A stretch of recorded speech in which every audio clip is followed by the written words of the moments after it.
Bien, vamos a ver ahora la evaluación primaria del paciente politraumatizado, el ABCDE. ¿Ok? Ahora, esto está dentro del contexto de una evaluación prehospitalaria que incluye muchas veces triaje, reanimaciones y demás, pero todo se centra, al menos en las preguntas que vienen en el examen, en el ABCDE y en las primeras medidas a tomar en un paciente politraumatizado. Debo recordarles que este es el tema, uno de los dos temas más preguntados de todo el capítulo de cirugía general. El otro tema es las causas más frecuentes de obstrucción, así que es importante que eso lo tengan en cuenta, ¿ya?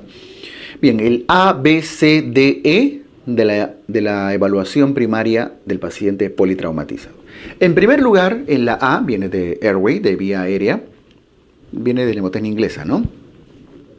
Lo primero que se debe valorar en el paciente es una adecuada vía aérea. Aquí se permeabiliza la vía aérea.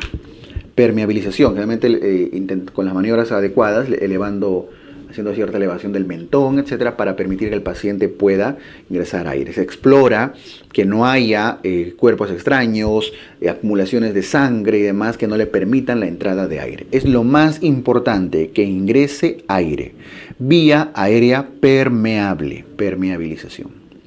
Y en este proceso de permeabilización de la vía aérea, debe también protegerse la columna cervical. No olviden que una de las principales causas de muerte dentro de la primera hora, habíamos dicho que era ¿cuál? Lesiones vertebromedulares altas, del tronco de la médula espinal proximales. Por eso la necesidad de colocarle un collarín cervical, vía aérea y collarín cervical. Eso es el A. Luego, la B, viene del inglés breathing, de respiración, de ventilación. Hay que hacer una adecuada evaluación del tórax, que el tórax tenga ampliación, o sea, no solo que la vía aérea de ingreso esté permeable, sino que el tórax se esté expandiendo, ¿no es cierto? Que haya una frecuencia respiratoria más o menos constante, porque en casos de neumotórax a tensión, hemotórax severos y demás, puede que entre aire, pero el tórax al final no se expande, entonces tiene que ser evaluado, ¿ok? Luego viene el C, que corresponde a la valoración ya cardiovascular. Y aquí le voy a poner un asterisco. La C viene de cardiovascular, de cardíaco y de control de hemorragias. Esto corresponde a la forma clásica de evaluación. Valoración cardiovascular, control de hemorragias importantes. Y aquí lo que se hace es ver que el paciente tenga pulso, ¿no? Y usualmente se buscan los pulsos carotídeos, ven el llenado capilar, de una forma indirecta ven una adecuada perfusión. El tiempo aquí no da como para que le tomen la presión, sacan su tensiómetro y esto, no, así que tienen que buscar signos indirectos, ¿sí? Llenado capilar, pulso, ¿ok? Y control de hemorragias. Aquí tradicionalmente siempre se ha dicho que las hemorragias importantes deben ser atendidas. Estamos hablando de poner un torniquete, hacer presiones, etc. Luego viene la D, de déficit neurológico. Aquí se hace una valoración neurológica. Aquí recién hacen su Glasgow, su escala de Glasgow, que en neurocirugía lo van a estudiar. Su Glasgow y su evaluación de pupilas. Y luego viene la E, que viene de exposure, de examen físico general.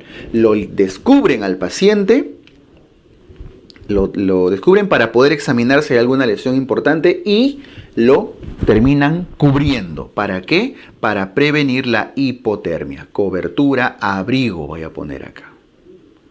Entonces, vía aérea, respiración, circulación, déficit neurológico y exposición general del paciente, que termina con un adecuado abrigo para no tener problemas de hipotermia, ¿no? Esto es lo clásico. No confundir con el ABC, con el CAB, perdón, de la reanimación cardiopulmonar, CAB, que por cierto antes era también ABC, ¿no? De hecho, cuando yo era estudiante la reanimación cardiopulmonar era el CAB. Y el año 2007, si yo no recuerdo, pasa el C, se adelanta, ¿no? El C pasa antes que la B. O sea, en estas secuencias, con la evidencia muchas veces nos lleva a modificar los scores, las guías en general. Y este ABCDE tiene algunas actualizaciones. La famosa X. La XABCDE. ¿Qué significa tener la X primero?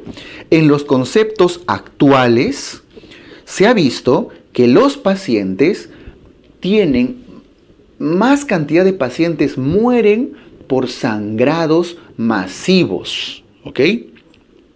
Por sangrados masivos. El shock es más probable que un paciente politraumatizado tenga un sangrado profuso a que haya tenido necesariamente una lesión vertebromedular.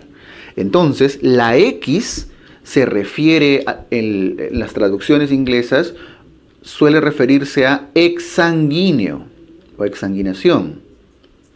Es decir, a un paciente que se está desangrando, perdiendo sangre de forma extrema. Y esa es la otra interpretación de la X. Extrema, extreme, ¿no es cierto? Sangrado, un exsanguíneo extremo. Por eso es que la primera medida que en pacientes que tienen accidente de tránsito muchas veces tiene que ver con el control de hemorragias. Pero ojo, para que ustedes marquen una clave de estas, la pregunta se los va a decir y le va a gritar. No va a decir control de sangrado. No, va a decir control de hemorragias extremas, control de hemorragias severas. Si le está sangrando la nariz, una epistaxis, no se van a poner a hacer un taponamiento en ese momento, ¿no? Estamos hablando de sangrados masivos, masivos, que sí pueden comprometer después la ventilación, la perfusión, el estado de conciencia, el estado neurológico, etc. Lo primero que se hace sigue siendo el manejo de la vía aérea, pero si es que identifican en la visualización del paciente hemorragias masivas, severas, eso debe cubrirse, presionarse primero, ¿ok? Acuérdense, por favor, tiene que decir que es masivo, extremo, severo. Y después ya valoran la vía aérea. Porque la posibilidad que se muera por una asfixia versus la posibilidad que se muera por un desangramiento es más alto en el desangramiento. Espero que me deje entender. Vamos a practicar esto con preguntas luego. Porque esto del control de hemorragias severas pudiera generar alguna confusión, pero las preguntas van a ser bastante dirigidas y bastante claras, si es que viniera. Algo parecido a la mnemotecnia del XABCDE es la otra mnemotecnia que algunos de ustedes deben conocer, el famoso MARCH, ¿no? También viene de la mnemotecnia inglesa. ¿A qué significa? Hemorragias masivas. Miren, siempre se refuerza el tema extremo masivo. Si les viene un caso clínico así, eso es lo primero. Luego, vía aérea, eso no ha cambiado. Luego, la respiración. Luego, la circulación. Y luego, la HD HEAD, o sea, valoración neurológica, el Glasgow. Y además, la H de hipotermia, de cubrir al paciente. Si se dan cuenta, tiene la misma lógica, ¿no es cierto? Primero, los sangrados extremos, vía aérea, respiración, circulación, valoración neurológica y termina cubriendo al paciente. Es prácticamente lo mismo. Si no le viene nada que evidencie un sangrado importante, siempre lo primero va a ser asegurar la vía aérea y colocarle un collarín al paciente. ¿Ya? Listo, ese concepto es importante y yo creo que sí se lo pueden preguntar con toda facilidad.